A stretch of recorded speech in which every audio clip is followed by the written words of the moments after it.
excited to talk to my old buddy Vinnie Moore, who is a phenomenal guitar player that has a new album out called Double Exposure we're going to talk about. And he also just happens to be the lead guitar player in one of my all-time favorite bands, UFO. And Vinnie joins us right now. Vin. Hey, Eddie, how you doing, man?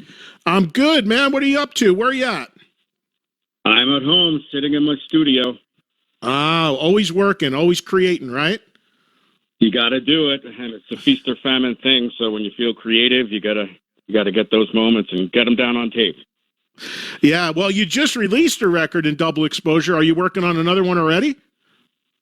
I just always working on ideas and songs. You know, I have actually too many things laying around, to be honest with you. But yeah, I'm always in creative zone and, recording little bits that I come up with. And you never know what you're going to use. I was this coming Tuesday on this show.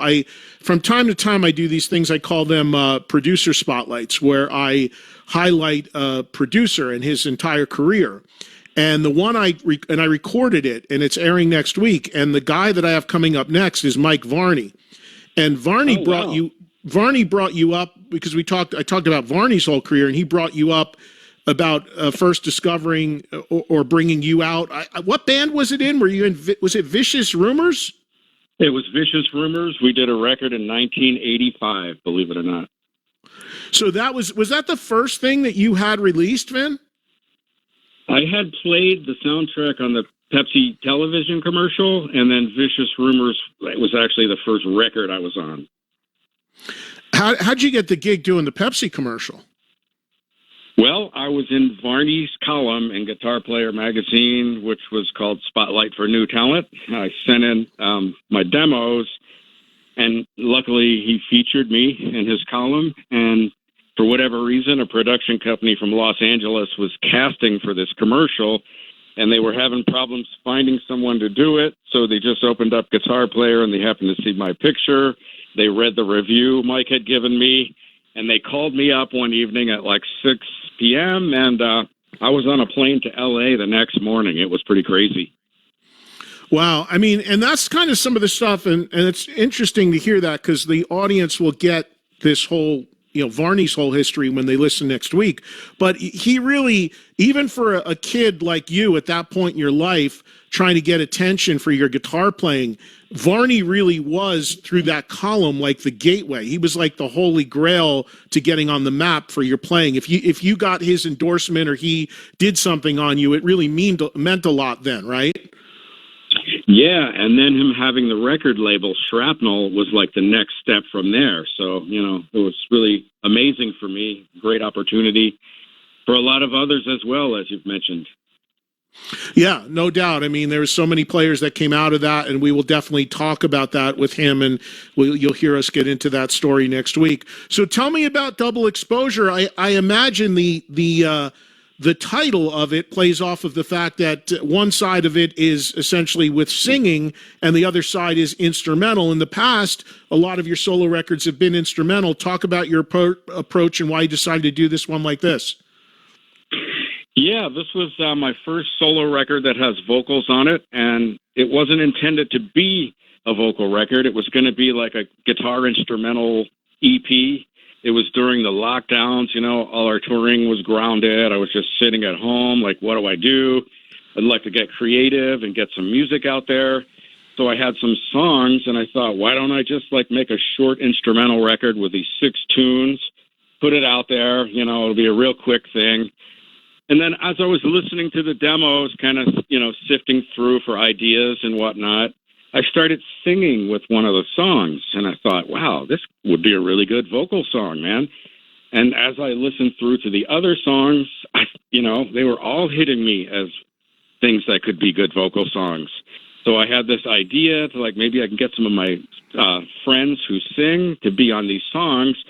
It was kind of a light bulb moment where I thought maybe I could do this half and half record, and half instrumental, half vocal. And so I decided to go with it, man. It seemed like a cool and different and quirky thing to do. And so the short little project that was going to come out quickly, grew monumentally, and it became more of a big ordeal because, all of a sudden you're writing lyrics and recording scratch vocals and, deciding on singers and talking to them and getting them to do their parts. So it turned into a lot of work, but I'm really glad I got the idea to do it, and I'm happy with the way it turned out. Yeah, I love it. I think it's phenomenal. I love the songs. I love your playing. You're playing. What I love so much about your playing is there's melody in it, along with all the amazing technique and fast stuff. But there's always that great melody and tone to what you do. I'm curious. The way you sequence the record, you decided to do basically, if it was vinyl, one side, the vocal songs, and the second half of the record, all the instrumental songs. Tell me about that as opposed to maybe staggering it every other one. Why did you want to front load one side and the other, just to play off of the title? I gave that a lot of thought, and at one point I was going to stagger them, vocal, instrumental, or whatever. And just in the end, for whatever reason, I don't know why, I went with loading the vocal songs for the first 6. Maybe because I was most excited about them, because I haven't done a vocal thing in the past. And then I thought I would keep the symmetry on the second half. I would keep the same order. And, it was a feel thing. I guess there was no right or wrong answer, but I just kind of went with it. And it's ironic, I've had some people not even notice that, they're basically the same songs done 2 different ways. Right. Yeah, crazy. That's really interesting. So tell me about the singers that you have on the record. All of them were guys I have known for a while or worked with in the past. Keith Slack is on a couple, and I've known Keith since 1999. When I went on a tour opening for Michael Schenker, and Keith was Michael's singer. And we all drove on the bus together on that tour. We did 32 shows throughout America.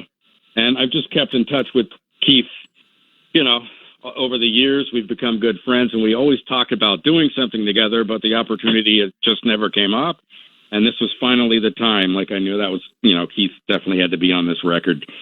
And especially on the song Hummingbird, because has a southern rock kind of vibe, and he's from Texas. He's got that big Texas voice.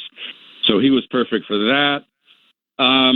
Mike DeMeo, who played in the band called Riot, also went on tour with me, playing keyboards and singing a couple songs. So that was kind of a guy that came to mind immediately as well.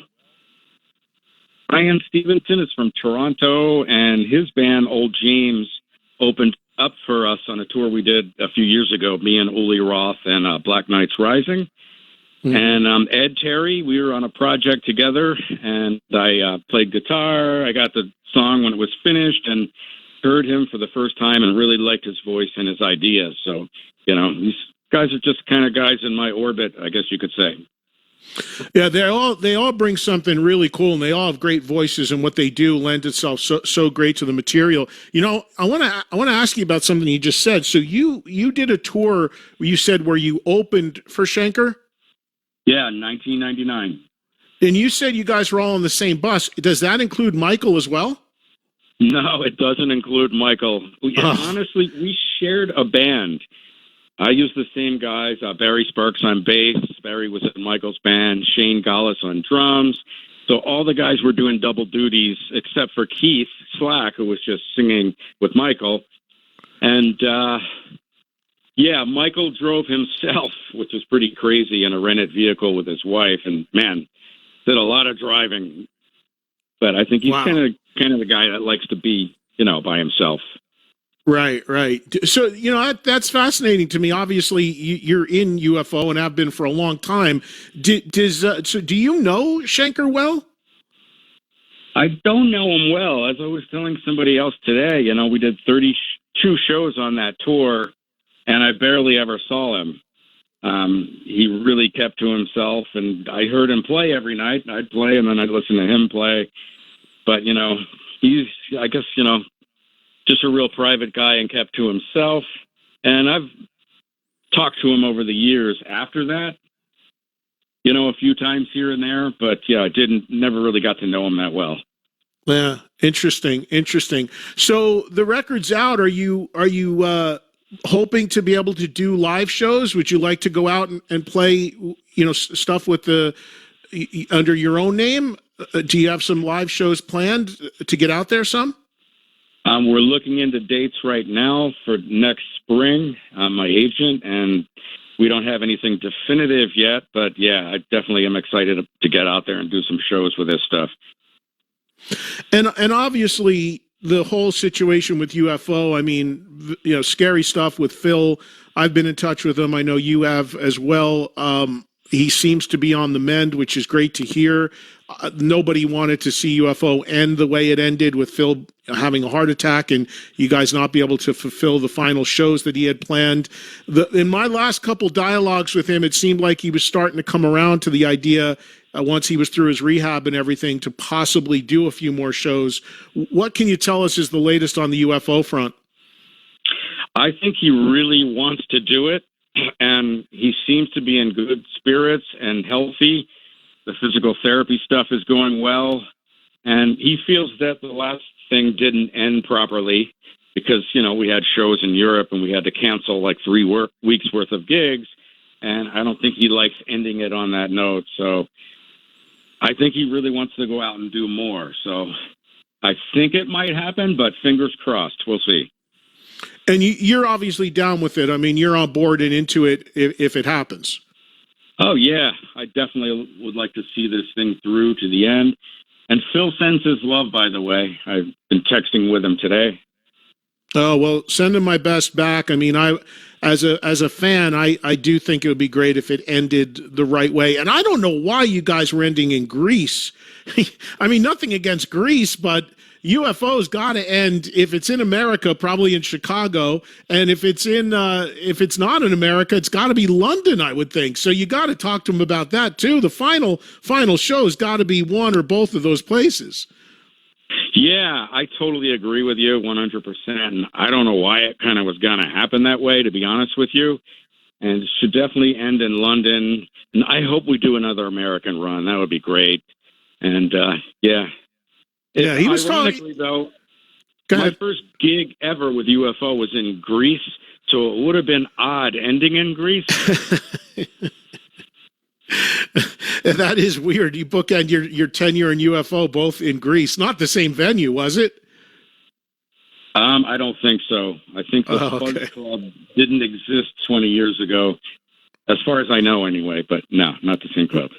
Right. I mean, yeah, UFO has been certainly marred with some tragedy, with Pete passing away, and of course, Paul Raymond passing away, and Paul Chapman passing away, and now this scare with Phil. So yeah, there's got to be a positive, great final show somewhere. And I agree with you. I mean, I think London would probably make the most sense, but nothing against Greece. I've never been there. I'm sure it's beautiful, and I'm probably speaking selfishly too, because it's a little closer for me to not have to go to Greece. So fingers crossed, you guys get to do more. It's a great country.